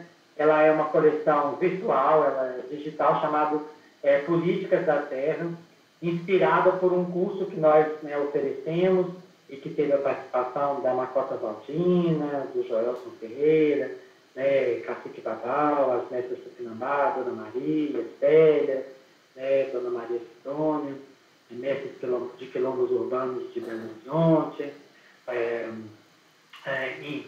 e outras mestras. Enfim, foi um curso muito importante, na verdade, um curso que redefiniu muita coisa para nós, esse curso Políticas da Terra. Nós criamos uma coleção que pretende oferecer, sabe, a transcrição de algumas aulas. E lá tem um primeiro texto, um texto que foi transcrito e depois foi editado. É um projeto em comum com a editora Chão da Feira e a editora, a Carolina Senati, é a pessoa que conosco tem pensado essa operação de transcrição, de tal maneira a assegurar o registro oral e, ao mesmo tempo, garantir ali também um diálogo com outros registros de leitura. E nós vamos lançar agora 2 novos títulos dessa coleção. Então, e esse curso que está sendo dado agora, que chama Escolas da Terra, o Joelson Ferreira, mestre do assentamento Terra Vista e liderança da Terra dos Povos, ele esteve conosco nesse curso Políticas da Terra. Ele tem uma formulação muito bonita do que ele chama das 4 escolas, as escolas dos povos originários, é uma denominação que ele utiliza. Nós publicamos um texto dele, também posso passar o link para vocês, mas está lá no nosso site também, intitulado Por uma Existência Grandiosa no Campo. Isso foi um texto resultante de um curso dele, e aí nós começamos a compor uma equipe com bolsistas que viessem nos amparar nesse trabalho do audiovisual, mas agora tem todo um esforço para a gente trabalhar na transcrição desse texto. E nós fizemos agora um curso chamado Escolas da Terra. Ele é coordenado pelo Joelson, ele recebe as mestras e os mestres, e nós vamos nos lançar na transcrição desse curso também, sabe? Então, nós fizemos também um trabalho assim, de decupagem detalhada do material audiovisual, localizando, por exemplo, determinados aspectos. Aqui você vai ver um vídeo, ele está lá no YouTube, está no nosso site também. Nós fomos pontuando os temas, que estão presentes ali naquele depoimento, naquele retrato, no documentário, de tal maneira que possa ser citado. Então, plenamente, alguém pode, num trabalho acadêmico, Letícia, numa monografia, numa dissertação ou numa tese, pode perfeitamente citar uma dessas aulas que foram editadas. Como eu falei para vocês, o princípio da aula, a montagem, ela só se preocupa em retirar aquilo que é ruído, mas a gente tenta manter a integralidade, não cortamos as falas, não fazemos de maneira alguma. É muito diferente, César? É muito diferente esse formato de texto, de textualidade, de um artigo, por exemplo, aquele artigo que o Zé Jorge escreveu com a Macota, ela faz um trecho do artigo, um trecho da voz da Macota, É muito diferente essa participação e essa voz que entra dentro de um artigo acadêmico, de um professor, de um antropólogo, etc., e um texto publicado na sua integralidade, que é simplesmente a transcrição de uma fala de um mestre, É isso que eu penso que temos que incluir. Seria uma espécie de coroação desse processo todo que nós estamos entendendo, que esses textos sejam incorporados nas referências bibliográficas, nas bibliografias dos nossos cursos, porque a gente fez agora no NEAB, daqui, um levantamento, tipo um epistemômetro, como o José Jorge fala, né? Fez um levantamento de quais são, nas ementas, nas bibliografias de todas as disciplinas, de todos os cursos da universidade, aqueles cursos que contemplam a Lei 10.639, que trata dos conhecimentos afro-brasileiros indígenas, que agora também se diz que tem que ser também no ensino superior, não só no ensino básico, né? E 2% apenas das bibliografias e das ementas das disciplinas contemplam essa questão. Então, eu fico pensando assim, a gente tem um desafio que é um desafio bibliográfico, né? Um desafio, porque essa é a forma também de conhecimento que é legitimada pela academia, né? Enquanto a gente não puder trabalhar com textos de autores negros, de autoras negras, autores indígenas, autores ribeirinhos, autores dos povos tradicionais, eu acho que a gente ainda não está fazendo essa integração a pleno, né, como deveria fazer. Mas é polêmico, também é uma temática polêmica, né? Assim. Você tem toda a razão, sabe, Letícia, né? A gente tem tentado, por exemplo, assim, construir esses espaços de interlocução continuada também em outros âmbitos, né? Por exemplo, no nosso grupo de pesquisa poéticas da experiência, ele organiza já há alguns anos, acho que chegamos à 8ª edição, se não me engano, um colóquio chamado Colóquio Cinema, Estética e Política, né? E houve um determinado momento, 2017, se não me engano, realizamos esse evento na Bahia, em Cachoeira, né? Junto aos colegas da Universidade Federal do Recôncavo, baiano, uma universidade também, né, muitíssimo peculiar, né, pela presença assim, massiva, né, dos estudantes negros e negros na universidade, uma universidade combativa, assim. Fomos para lá fazer o nosso evento e nesse evento a gente fez uma mesa. É uma mesa que para nós foi muito importante, e foi nesse momento que nós encontramos com a Macota Valdina, né? Ela estava participando junto com outras mestras e mestres do Recôncavo, né? E ela lá de Salvador. E também levamos para lá, a própria Cássia foi junto com outro mestre, Pai Ricardo, e no meio de um festival de cinema, Babal estava lá também, e no meio desse festival de cinema, nós fizemos ali uma mesa, que foi incrível essa mesa, sabe? Com falas muito, muito importantes, e foi um primeiro espaço, sabe, Letícia? E a partir daí, outras 2 edições desse seminário, que era até então um seminário de pesquisa, um seminário da pós-graduação, um seminário feito no âmbito do cinema, por exemplo, nós começamos nessa conversa com os mestres a ver a necessidade, por exemplo, de mudar não só os regimes de escrita, mas a própria teorização, né, do cinema, da maneira como, por exemplo, o cinema filmou os povos tradicionais, né, isso a partir das questões levantadas pelas mestras e pelos mestres, né, como você disse. É preciso que os nossos regimes, né, de escrita, de produção de imagens, né, e a própria maneira como os nossos protocolos são construídos, né, para dar as aulas, organizar os seminários, eles devem ser transformados por essa presença efetiva das mestras e dos mestres. Você tem toda a razão. E aí também a gente já tem muitos cineastas, comunicadores sociais, indígenas, formados, né, ou amadores, enfim, mas hoje a comunicação e até a difusão de notícias, redes sociais, essa construção da comunicação, né, entre os povos indígenas é uma das áreas em que mais avançaram ou que teve mais mudança, mais novidade, e agora com a Covid, então, foi um processo muito veloz de cooperação, né, em termos da comunicação social, para que essas redes pudessem levar informação para as aldeias. Então, hoje em dia, em todo o Brasil, tem muitos cineastas indígenas, o cinema indígena é muito produtivo.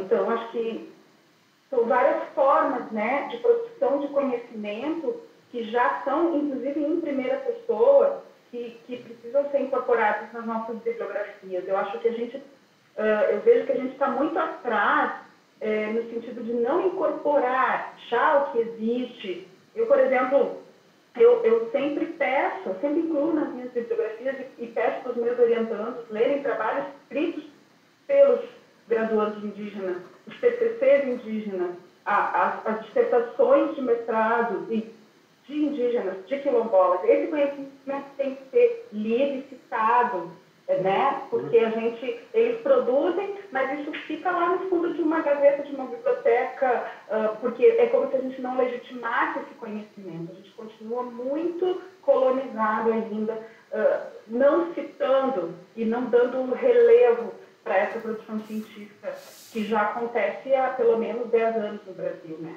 Sim, sim, sim. No caso aqui em Belo Horizonte, a gente tem essa proximidade muito grande, né, com o cinema indígena por causa do Fórum DOC, né? Vários de nós participamos lá do Fórum DOC, que há muitos anos recebe os cineastas indígenas. Então, isso para nós é alguma coisa que nos levou, inclusive, né, a ter cursos oferecidos por cineastas indígenas, né? O Zezinho Yubi já veio dar um curso aqui no âmbito, né, do nosso programa de saberes tradicionais, a Sueli Machacali, o Israel Machacali, o Divino, né, Sarau Errou, e a gente estávamos planejando novos cineastas que viriam aqui, novos cineastas indígenas, mas tivemos que suspender os cursos. Mas é perfeito, eu acho que tem todo um trabalho a ser feito por nós, né, no sentido de que efetivamente eles sejam integrados aí aos nossos textos, citados, comentados, enfim, que venham a fazer parte efetivamente das nossas bibliografias, né? E como você falou antes, né, tem áreas que são mais férteis para essa semente cair, eu acho. Sim. Então, não, né, por exemplo, eu vejo assim, a gente vê que a arte indígena, hoje, a arte contemporânea está sendo, né, mais valorizada, ou o cinema. Então, a gente também vai atrás desses lugares onde isso tem mais representatividade também, né? Isso, perfeito. Bom, e aí no finalzinho vocês me perguntaram também sobre o funcionamento. A gente tem esse grupo dos professores parceiros, do interior dele é retirado uma chamada comissão gestora, né? Que é uma comissão de professores que cuida aí do desenho das disciplinas, dos convites aos colegas, né? Atualmente essa comissão gestora é formada pela professora Luciana Oliveira, que é do Departamento de Comunicação, a professora Maria Aparecida Moura, da Escola de Ciência e Informação, a professora Renata Marques, da Escola de Arquitetura, e a professora Janaína Barros, que é da Escola de Belas Artes. E eu também participo dessa comissão, né? Então, quando nós vamos pensar as disciplinas que serão oferecidas neste ou naquele semestre, é essa comissão que faz os convites aos professores, que recebe também, né? Acontece no mais das vezes, nós recebemos. Os professores dizem, vamos nesse semestre, por que não chamamos fulano, vamos chamar Beltrana, né? Então, essa comissão, em geral, ela trabalha conversando com essa rede dos professores parceiros e aí, então, organizando o funcionamento das disciplinas também. Tu falaste, desculpa, César, que não precisa ser muita gente, né? Como tu falou, é importante a qualidade dessa rede. Mas tu tens ideia, mais ou menos, de quantos professores estão envolvidos no programa de formação transversal da UFMG? Como colaboradores que participam dos cursos? Olha, eu devia ter trazido essas estatísticas aqui, eu tinha isso aqui. Olha, eu acho que agora com esses novos professores chegaram, sabe? Mas a gente tem em torno assim de, acho que no ano passado, até o Zé Jorge me fez essa pergunta, são mais de 23 professores envolvidos. ao longo desse tempo, né? Eles vão se revezando, sabe, Fábio? Né? Sim. Eles vão se revezando, né? Aí também tem cursos modulares, então permite que a gente vá trabalhando, assim, às vezes, num curso que tem 2, 3 professores, né? Envolvidos num curso só, curso de 90 horas, que tem a participação de 3, 4 mestres, eles também tem mais professores envolvidos. Às vezes tem cursos menores, só um professor só, sendo professor parceiro, né? Mas eu posso passar para vocês, eu preciso atualizar esse universo aí, mas posso passar para vocês também, os professores e os cursos aos quais eles pertencem, né? Tá bom? Tá bom. Mas essa questão que a gente está discutindo agora no final, até o Bruno colocou alguns comentários aqui, né, da inclusão do mestres na bibliografia, era criar novas formas, gêneros e reinvenções de escrita acadêmica, como os próprios memoriais já começam a fazer. E agora a gente tem, né, a obra, o livro do Davi Copenau, enfim, né, as publicações do Krenak. Eu lembro do Krenak falar num seminário, acho que era sobre literatura indígena, pouco, dizendo: eu não sou escritor, né, eu sou, não sei se ele falou contador de histórias, alguma coisa assim. E, em geral, os livros do Krenak são todos transcrições de conferências dele, né? E uma das coisas que eu pensei agora, que eu até conversei contigo, tu me desse as sugestões de como vocês estão conduzindo as gravações na UFMG, enfim, tem um grupo maior. Eu estou fazendo a captura da tela agora, e aí depois eu faço, aí no outro dia eu passo fazendo uma pequena edição, posto no YouTube, e aí estou colocando como público, e eu acho que é um pouco nesse esforço de pensar que essas aulas elas devem ser divulgadas, elas devem... Por mais que a qualidade técnica não seja, digamos, a mais ideal, mas a importância de ter esse registro, assim, né, como a fala do Iban, enfim, de outros sábios que passaram, que vão falar aqui nesse curso e em outros cursos, a importância da gente ter esse registro e talvez depois pensar alternativas mesmo de transcrição dessas aulas, enfim, de achar suportes para que esses materiais possam ser utilizados, como a Letícia falou. No meu caso, que eu venho da antropologia e trabalho com o Ziecoana, que já tem vários alunos que estudaram no Siquirã, eu posso me utilizar seguidamente do trabalho deles, tanto quanto dos autores que estudam o Ziecoana há décadas, antropólogos não indígenas, né? Então a gente tem uma produção de escrita deles dentro do Siquirã, mas a gente tem que multiplicar essas possibilidades e essas textualidades, intertextualidades, enfim. Eu acho que esse é o papel importante também, né, que surgiu aqui na nossa conversa. E aí, Pablo, a gente tem que convencer, sabe, aos nossos gestores, assim, da importância de ter esses apoios institucionais, por exemplo. No caso, a gente tem 2 bolsistas de graduação, sabe? Que trabalham muito, são pessoas super empenhadas, né? E eu montei também, junto com colegas, um projeto para um bolsista PNPD. Então, a nossa equipe é pequenininha, mas durante um certo tempo, a gente tinha só os 2 bolsistas de graduação e nós, os professores mais próximos. Como, né, a gente trabalha com alguns professores aí da área do audiovisual, né, como o André Brasil, que está conosco desde o início, depois a Luciana, que também se envolveu com trabalho de oficinas audiovisuais, e Eduardo de Jesus, outros colegas, a gente trabalha com som. De início, nós tínhamos apenas 2 bolsistas, mas eles foram muito importantes, sabe, assim, nesse trabalho. Aí conseguimos um bolsista de PNPD, aí que é um processo mais longo, né, duradouro. Também montamos projetos e adquirimos equipamentos. Isso é muito importante para que a gente também não fique nesse esforço, né, em que a gente faz tudo também. Temos que convencer a universidade de que ela precisa nos amparar, né, oferecendo bolsistas de graduação, oferecendo condições para ter um bom laboratório, né. Isso é bem importante. Mas, por sorte, a gente tem também esse conjunto de apoios, assim, né, junto ao nosso programa de pós-graduação, ao departamento de comunicação. Aí, uma outra coisa que é importante falar. Os professores parceiros, eles têm também a sua carga horária devidamente computada, sabe? Para que eles não tenham que se desdobrar. Então, um professor tem lá suas 4, ele vai trabalhar num curso. Então, ele vai dar um curso, ele vai separar 4 horas. Né? Então, isso vai constar lá na Câmara Departamental. Ele vai encaminhar para a Câmara Departamental que ele estará dando essas 4 horas junto aos saberes tradicionais. Isso é ótimo.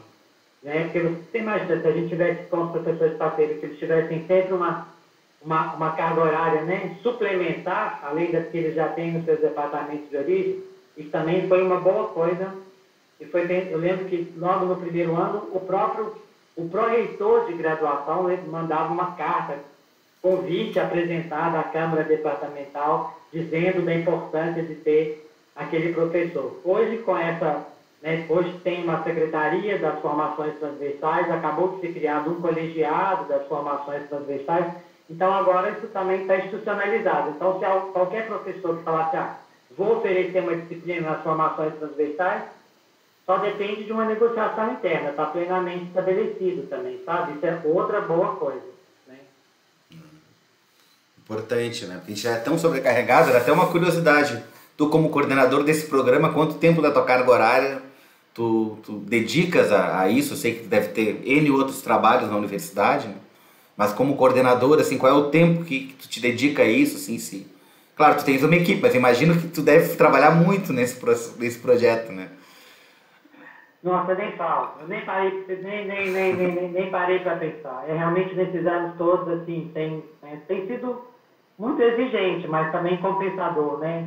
Agora, eu estando lá como coordenador ou como professor parceiro, enfim, não é para me gabar também não, mas você sabe que, na verdade, eu nunca pedi uma carga horária, eu sempre fiz as minhas as 8 horas aula, ou 12 necessárias, e fiz esse trabalho, enfim. Mas, de qualquer forma, é uma coisa que toma muito tempo. Assim. Mas é graças ao apoio dos colegas, assim, dos colegas mais próximos, dessa comissão gestora, né? A colegas muito empenhados. E também, pouco a pouco, a gente conseguiu essa estrutura e também nós começamos a fazer coisas mais integradas, por exemplo. Hoje, né, eu posso oferecer no meu departamento, junto com o Pedro ou com os outros colegas, com o André, com o Eduardo, um curso de montagem dos materiais audiovisuais, sabe? Que é oferecido para o curso de comunicação, aberto para os alunos de outras escolas, e a gente monta também nessas disciplinas os materiais. Ou então oferecemos cursos de realização documentária com os alunos e vamos trabalhar com os mestres fazendo os documentários. Então, pouco a pouco também a gente foi integrando mais as nossas atividades, né? Porque eu sou um professor da área de cinema, né? Na verdade, a minha formação primeira é literatura comparada, literatura e cinema, mas eu sou uma pessoa do cinema, e sobretudo do cinema documentário. Claro que também permitiu, né, o fato de eu ter essa proximidade com o cinema documentário que me permitiu também me aproximar desses universos, né? Eu acho que tem tudo a ver. Mas eu tenho que me desdobrar um pouco, né? Entre, às vezes, as disciplinas ligadas lá à teoria do cinema, à história do cinema e esse outro trabalho ligado aos saberes tradicionais. Foi ficando mais próximo. Então, esse nosso site, esses materiais audiovisuais que nós produzimos, me permitiu também, sabe, Pablo, fazer um trabalho menos em paralelo e mais articulado, né? O trabalho ligado ao cinema, à produção das imagens, e pouco a pouco também as orientações. Isso mostra também, né, no início vocês me falaram, me perguntaram isso, assim. Essa mudança, ela acontece pouco a pouco, né? Eu me vejo, por exemplo, assim, o tanto que isso, desde o Festival de Inverno, como que isso mudou a minha atuação na universidade, mudou a minha própria carreira, mudou a minha cabeça, né, por assim dizer. Foi muito, muito importante ter encontrado essas mestras e mestras em 2012. Se eu não os tivesse encontrado aí, eu acho que eu continuaria fazendo um trabalho bem mais fechado nos moldes, né, no trabalho com o cinema, com as imagens. Claro que muito poroso a esses universos por causa, sobretudo, dessa relação com os colegas do Fórum Doc, né, que eles próprios contribuíram, né, inteiramente para a minha formação no campo do cinema, mas teria feito talvez uma carreira assim, mais tradicional. Mas foi uma coisa que não foi da noite para o dia, né? Ela foi acontecendo lentamente. Foram as confluências. Foram as confluências, como diria o Nego Bispo. Confluências, isso, Que foi uma coisa, foi ocasionando a outra, né? Depois do encontro com o José Jorge de Carvalho, aí a semelhança entre as propostas, né? E aí as coisas foram acontecendo. Né? E que bom que a UFMG tem essa, né, essa estrutura. A universidade, de algum modo, né, encampou, abraçou esse projeto, né? Que isso é muito importante. Sim. É isso mesmo. Bom, acho que dessa última pergunta, falei tudo, tem alguma outra coisa? Eu acho que está ótimo, assim, continuaria, estamos perto da nossa hora. Não sei se alguém mais quer colocar alguma coisa. Te agradeço imensamente, César, a tua generosidade de ficar até esse horário, 23 horas, horário de BH com a gente aqui, compartilhando a tua experiência, foi muito bom. E vai nos inspirar muito para a gente tentar achar os nossos caminhos também, tanto na UFRR como na FURG. Tá a professora Letícia aqui, né? Tá o professor Paulo Racossi, que é do IFE, tem acho que de outras instituições, estava aqui a Roberta, a professora Roberta das Artes, da UFAM. Então a gente tem uma rede aqui de pessoas também de outras instituições.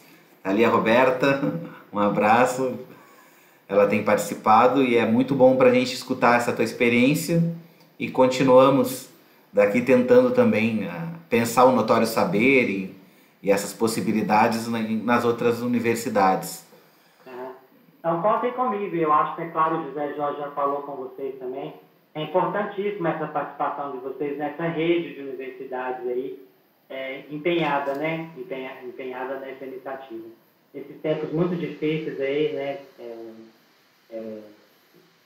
Eu acho que a gente precisa cada vez mais de estreitar mesmo esse trabalho conjunto, né? Com outros colegas, outras universidades, né?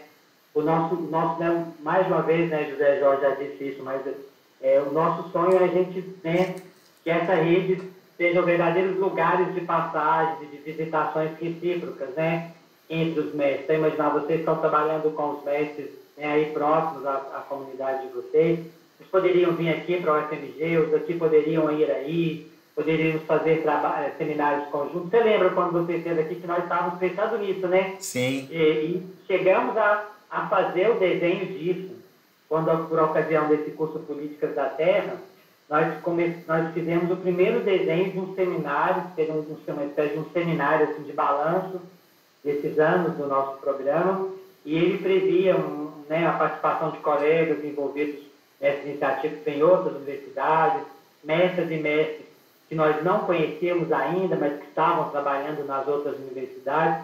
Havíamos feito um primeiro desenho disso, né? Mas aí veio a pandemia e tornou tudo isso impossível, assim, né? Mas não desapareceu do nosso horizonte, não. Na hora que estivermos todos vacinados e vacinadas, a gente vai fazer alguma coisa assim e as trocas voltarão a ser presenciais. Sim, por enquanto a gente está aproveitando essa possibilidade mesmo à distância, né, de fazer essa circulação mesmo que em regime virtual. Talvez semestre que vem, como a gente discutiu lá no grupo também, pode ser que a gente consiga ofertar essa disciplina com mais universidades e envolvendo, né, alguma disciplina sincrônica, né, que a gente pudesse ofertar na UFRR, na UFMG, na Unilab, enfim, em outras instituições. Isso é muito bom, eu acho que vocês deveriam pensar nisso, sabe, Pablo? Depois a gente pode conversar mais, né, em particular sobre isso, se você quiser. Funcionou super bem essa disciplina, a primeira que a gente ofereceu à Escola da Terra. Deu uma trabalheira, a gente estava com muito receio, mas nós estamos contentes demais da maneira como ela funcionou, sabe? Deu super certo, com todas as dificuldades aí do universo remoto. Então tem brechas aí, acho que a gente não deve abrir mão, dá para fazer alguma coisa por aí. E essa ideia de vocês fazer coisas com diferentes universidades, melhor ainda, então. Pessoal, eu que agradeço também as pessoas aqui, não quero, né, Letícia e todos os outros que participaram, eu agradeço a presença, a paciência de vocês aí. Muito obrigado. Continuar conversando. Força para vocês, força, saúde, disposição aí para sustentar, né, iniciativas como essa. Muito obrigado, professor César, e muito obrigado a todos que estão falando no chat, professor Paulo, Deise, Rafael. Todos aí, valeu, até mais. O Hamilton, que está ali como Lab Floresta, o Bruno, muito obrigado, Bruno, por ter participado, a professora Roberta, a todos, e até sexta-feira a gente vai receber o Jaime Dessana, que deixou um texto também fantástico para a gente no grupo, e vamos conversar com ele na aula que vem. César, muito obrigado de novo, viu? Te cuida, e a gente fica conversando, viu? Vocês também, depois a gente cria um drive comum aí de bibliografia. Vamos criar sim. Muito obrigado. Super drive. Isso. Um grande abraço então, gente. Tchau, tchau. Boa noite. Tchau. Tudo de bom. Boa noite, Heloísa. Tchau. Boa noite, colega. Boa noite, Bruno. Um abraço e boa noite. Falou, Pablo. Falou, Bruno. Até Boa mais. noite a todos. Abraço. Tchau, tchau.